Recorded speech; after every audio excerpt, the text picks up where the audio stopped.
Hola a todos, en este video vamos a hablar de los bienes de lujo extremo y si estos podrían ser considerados una forma de inversión. Antes de seguir con el video, suscríbete al canal, deme tu like y compártalo entre tus amigos. Las grandes marcas de lujo extremo, por ejemplo, Ferrari. ¿Quién no conoce Ferrari? Es una de las marcas más reconocidas por su historia, por su trayectoria. O del mundo también de la moda, Hermès, y en particular hay un bolso de Hermès, el Birkin, que es prácticamente inalcanzable para la mayoría de personas que quisiera comprar uno. Pero vamos a analizar en particular el mundo de los relojes de lujo.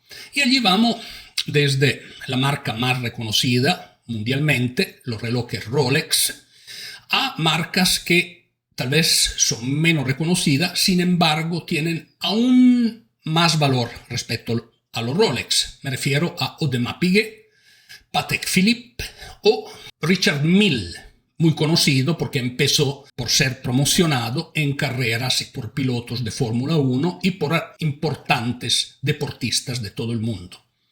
Ahora bien, estas marcas, Rolex, Patek Philippe, Richard Mille, Audemars Piguet, y sus relojes pueden ser consideradas unas inversiones interesantes y podrían entrar en un portafolio de inversión patrimonial o hay que tener una cierta cautela. Nosotros vemos que si cualquiera de nosotros entra, por ejemplo, en una tienda Ferrari y pide un Ferrari, hay una lista de espera de varios años.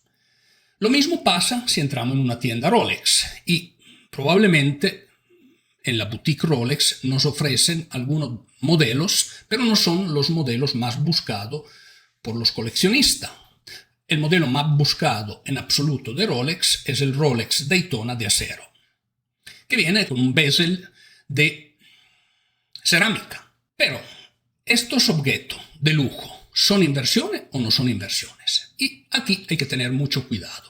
Si nosotros analizamos el mercado de los relojes en particular, podemos observar que con el inicio de la pandemia y los primeros años, hasta el 2022, el precio de los relojes de lujo ha aumentado exponencialmente. ¿Qué significa esto? Que si usted quería adquirir un Daytona, tenía que pagar por este reloj múltiplos de su valor. ¿Qué quiere decir? Que la casa productriz tenía un valor entre 11 y 15 mil dólares por pieza, pero para poder comprar un Daytona probablemente hubiese tenido que invertir 40 a 45 mil porque en las boutiques no estaban disponibles. Lo mismo para el Royal Oak de Audemars Piguet y más aún por un Patek Philippe que es muy difícil de conseguir, que es el Nautilus, el cual llegaba a varios múltiplos de su valor, hasta llegó a cotizar muy por arriba de los 100 mil dólares. Varios múltiplos, hablamos de 4, 5, 6, hasta 8 múltiplos de su valor de lista. ¿Por qué? Si usted entra en una tienda Patek Philippe, probablemente le ofrecen algún modelo que tienen disponibles, que son modelos igual sumamente caros, sumamente costosos. Sin embargo, el que es más buscado, en este caso particular, el Nautilus, no está disponible. Entonces, empezó toda una búsqueda de estos modelos por muchos especuladores que trataban de adquirir en las tiendas al precio de lista estos relojes para después revenderlo en un mercado secundario, en un mercado que se podría definir como gray market, que es un mercado que trabaja en paralelo con el mercado principal, donde sí, allí era posible conseguir estos relojes y comprarlos. De hecho, hay grandes boutiques en las ciudades más importantes del mundo que ofrecen todos los relojes más exclusivos, obviamente a un precio más alto respecto al precio que pide la casa. En el caso particular es importante notar, por ejemplo, la marca Richard Mille, que es una marca nueva y que ha adquirido muchísimo valor. El señor Richard Mille, la marca lleva su nombre, ha desarrollado unas ligas particulares que son muy exclusivas. Si usted va y toca en sus manos estos relojes, son extremadamente livianos, tienen un cierto número de complicaciones adentro de sí mismo y un valor que es realmente exorbitante. Yo entré hace algunos años en la tienda, en la boutique Richard Mille, que está en París, en los Champs-Élysées. tenían dos relojes disponibles. Uno que valía alrededor de 125.000 euros y era una conmemoración del Paris Saint-Germain, me parece. Y el otro era un reloj aún más exclusivo que costaba cerca de 1.000.000 de euros, el cual tenía esa liga especial.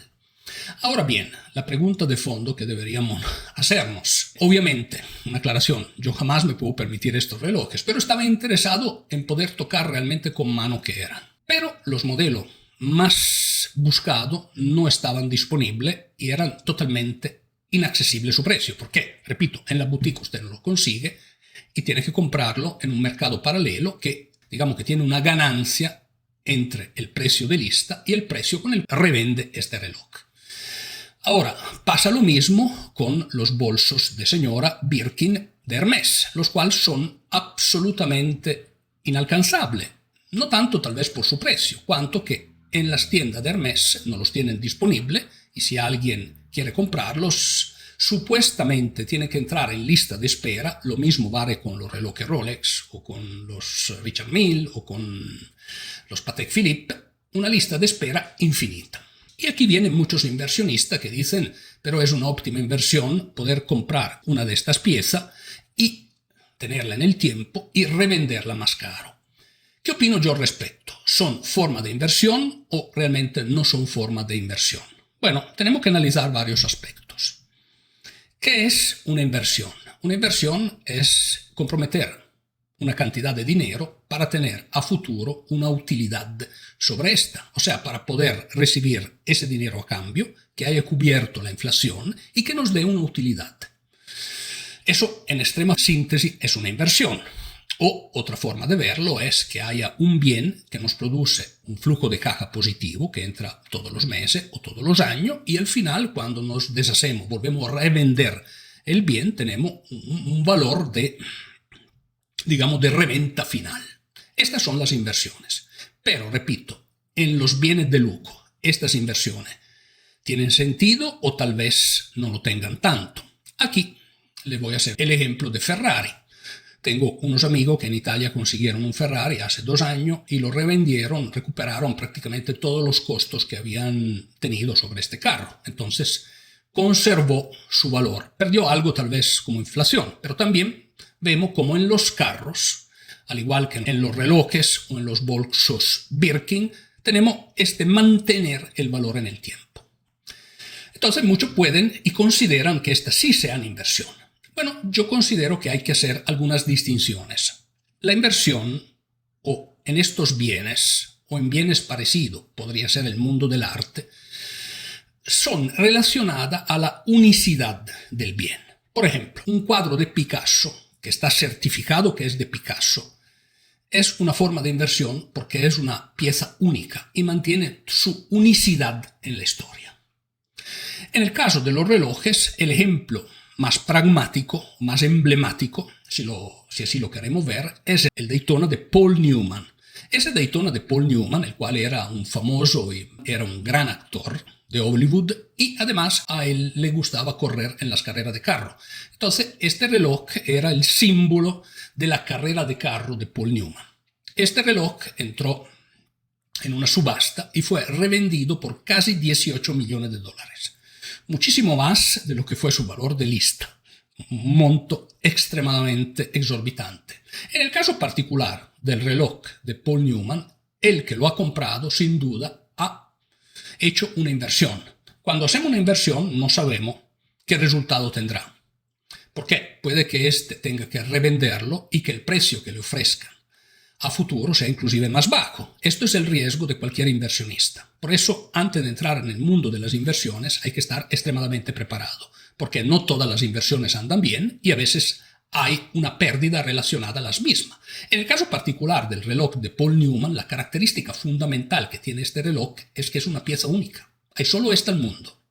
Y por esto tiene tanto valor. Y por esto tal vez de aquí a 10 años valga muchísimo más de los 18 millones de dólares que fueron pagados en la subasta, que fue además una subasta histórica. Pero cuando llegamos a los relojes, y a muchos de estos relojes, el Rolex Daytona, por ejemplo, de la marca Rolex, el Royal Oak de Audemars Piguet, el Nautilus de Patek Philippe, estos son inversiones o no? Bueno, yo considero que hay que hacer una precisación importante para entender si son o no son una inversión. Son artículos bellísimos, hechos con una maestría increíble por las fábricas que los producen y que los diseñan. En particular el Royal Oak, el Nautilus, vienen de un diseño de Gerald Genta, que fue uno de los grandes diseñadores de relojes de la historia y uno de los grandes diseñadores de artículos de la historia, de producto de lujo de la historia. Pero son productos que son, digamos, que están en el catálogo de estas fábricas, de estas empresas. No tienen una exclusividad, lo que sí tienen mucha dificultad en conseguirlo. Normalmente los que los consiguen son clientes habituales que invierten miles de dólares cada año en la marca y entonces cuando sale un nuevo modelo, la boutique le propone el modelo. Muchas veces esto lo compran, puede que lo revendan, puede que tengan otro uso, que lo tengan en sus colecciones. Y entonces esa dificultad en conseguirla es también la razón por la cual han aumentado tanto. Sin embargo, el valor del mercado de los relojes, si analizamos su índice, ha subido enormemente o en forma exponencial en el periodo de la pandemia hasta el 2022. Pero a partir de 2022 ha habido una corrección importante. Entonces, muchos de los inversionistas que entraron en el pico, en el momento más alto, perdieron un montón de dinero. Finalmente, no había tantos clientes para comprarlos. No había tanta gente, por ejemplo, que estaba dispuesta en invertir 4, 5, 6, hasta 8 veces el valor de lista por un producto que no tiene una exclusividad debida a una unicidad. Y esta es la diferencia esencial entre el Rolex Daytona de Paul Newman y otro que es parte del catálogo y de la lista de precios de estas grandes marcas. Entonces, por esto probablemente no son considerables bienes de inversión. ¿Por qué?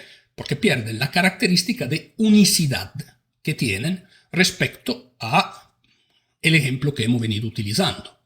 ¿Eso quiere decir que si ustedes se pueden permitir uno de estos relojes no lo compren? Absolutamente no. El que tiene el dinero y el que se puede permitir gastar ese dinero hace bien en comprarlo porque el uso del dinero es libre y finalmente las personas trabajan tanto para darse gusto. Pero no hay que confundir lo que es un bien de inversión que por alguna característica que tiene conserva su valor en el tiempo y va aumentándolo a lo que es un bien de altísima calidad que tiene una excelencia en su diseño, en su manufactura, pero no es un bien de inversión. Ahora bien, pongan atención. ¿A qué me refiero cuando digo que pueden comprar estos bienes si se los pueden permitir? ¿Qué es el parámetro, a mi criterio, que un inversionista debería tomar en consideración que describe ese concepto si se lo puede permitir? Bueno, que el gasto en uno de estos bienes sea el equivalente a salir a comer una pizza, a una cena, a un café. Cuando el gasto afecta significativamente las entradas económicas, el dinero recibido en un mes o en más meses, entonces ya es un bien que alguien no se lo puede permitir. Ese es el punto. Pero si alguien, por ejemplo, se quiere comprar un Ferrari y el valor de Ferrari en comparación con su patrimonio equivale a una cena, bueno, hace bien a comprarse ese Ferrari, hasta se puede comprar dos. El tema es que hipotecar la casa para comprarse un Ferrari tal vez no es una buena idea. Y esta es la importante diferencia y también nos demuestra cómo muchos compraron estos bienes creyendo que hacían una inversión, muchos que no se podían permitir ese bien y que ahora se encuentran con una pieza bellísima pero que vale mucho menos de lo que pagaron en el momento en que los precios de estos bienes estaban en su punto más alto. Repito, antes de entrar en el mundo de las inversiones hay que conocer muy bien el mercado y hay que entender muy bien qué es lo que se está comprando y las expectativas de apreciación de valor de estos bienes. Caso contrario, el peligro es perder dinero y en muchos casos el peligro es perder mucho dinero, que como inversionista no queremos absolutamente que esto ocurra. Pero muchas gracias, deme tu like, comparte este video entre tus amigos y te espero en mi próxima análisis.